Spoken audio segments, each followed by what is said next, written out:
With all this talk of new circuits and cutting old circuits, everyone is wondering which iconic European track might be next on the chopping block. Well, luckily for race fans, Monaco will never be replaced. So what is it that makes the Monaco circuit basically untouchable? And how did it gain such a big reputation? Stay tuned to find out. Bathed in history. If there's one thing that should be respected in Formula One, then it's history. Even to this day, teams like Ferrari receive millions of dollars of legacy bonuses for their contribution to the sport. And the Monaco Grand Prix actually predates the Formula One Championship. F1 as we know it today got going in 1950.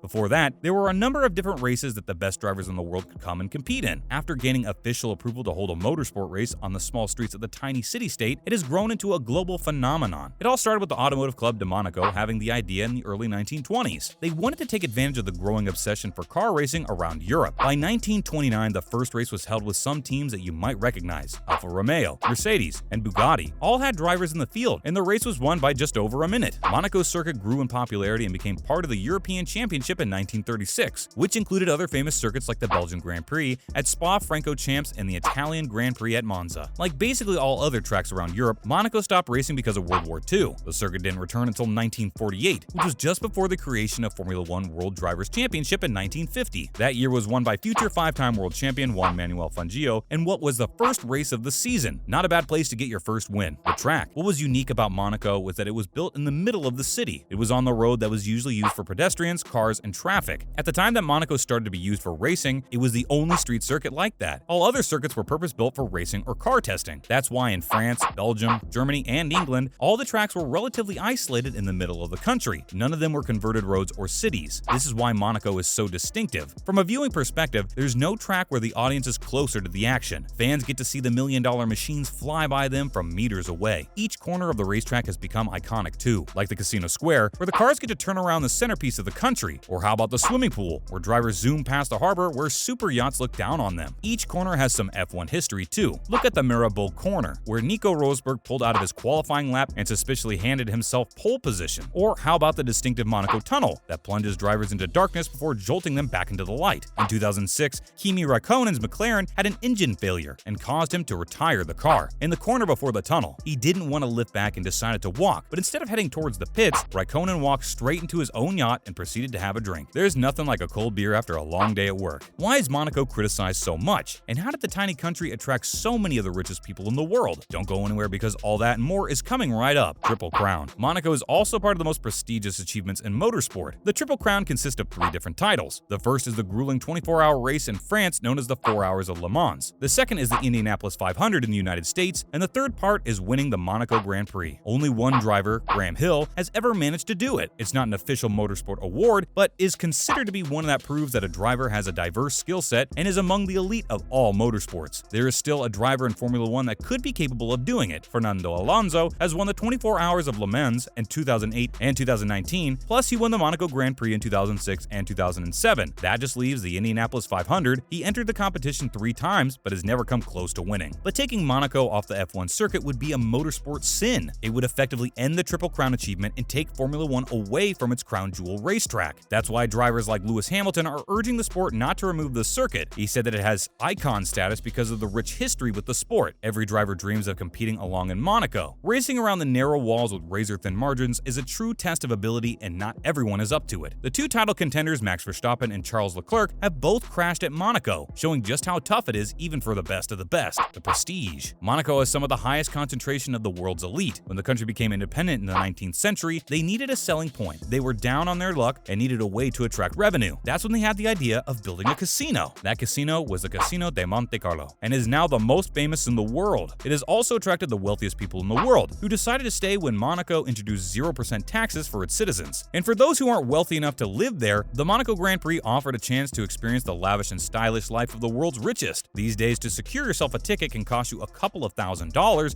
and a lot of waiting time. Plus, the best seats in the house aren't even seats. They are the super yachts that are parked up in the harbor right beside the track. From there, millionaires and billionaires can watch the race from the comfort of their own boat. Any restaurant, hotel, or bar that offers views of the racetrack become exclusive and expensive tickets for Formula One during the race weekend. It's virtually impossible to book an accommodation during that time, and fans flock from all over the world. Luckily for many of the drivers though, they live just around the corner. Monaco has become a favorite residence for current and former Formula One drivers. Part of that is that they enjoy the glamour, excitement, and history of the place. The other part is that they pay 0% income tax on their earnings there, but I'm sure it's for the tiny apartment instead. Criticism. Monaco isn't everyone's cup of tea. The track has had its fair share of criticism over the years for being boring because of the lack of overtaking. When the circuit was introduced over 70 years ago, it was hard enough to overtake, but these days Formula 1 cars are much bigger and harder to pass. There are barely any places for getting past your opponents, and you have to be very brave to even try. That's why there's such a heavy focus on Saturday's qualifying in Monaco. Teams do all the work on Friday trying to set up the cars perfectly. Then on Saturday, it's the job of the drivers to get the most out of their car. After the positions are set, there's not much anyone can do to change win places. 8 of the last 12 races have been won by the driver who won pole positions, and it's a relatively simple task to maintain that position, unless you're struck by some bad luck. That's what happened to Daniel Ricciardo in 2016 when his Red Bull team wasn't ready with the right tires. Ricciardo was passed by Hamilton on his exit from the pit lane and was absolutely devastated. He made up for it a couple of years later in 2018, but almost lost out at Sebastian Vettel after a power failure and his engine gave him 2 less gears and a quarter less horsepower. Those kind of incidents can make the Monaco Grand Prix exciting, but there are few and far between. That's why McLaren's CEO Zak Brown has said that Monaco needs to raise the level of entertainment of its Grand Prix, otherwise it might be at risk. He might be getting some dirty looks next time he's in Monaco. Do you think that Monaco should stay as a part of the F1 calendar, or is it outdated and boring? Let us know in the comments below. Thanks for watching, and we'll see you next time.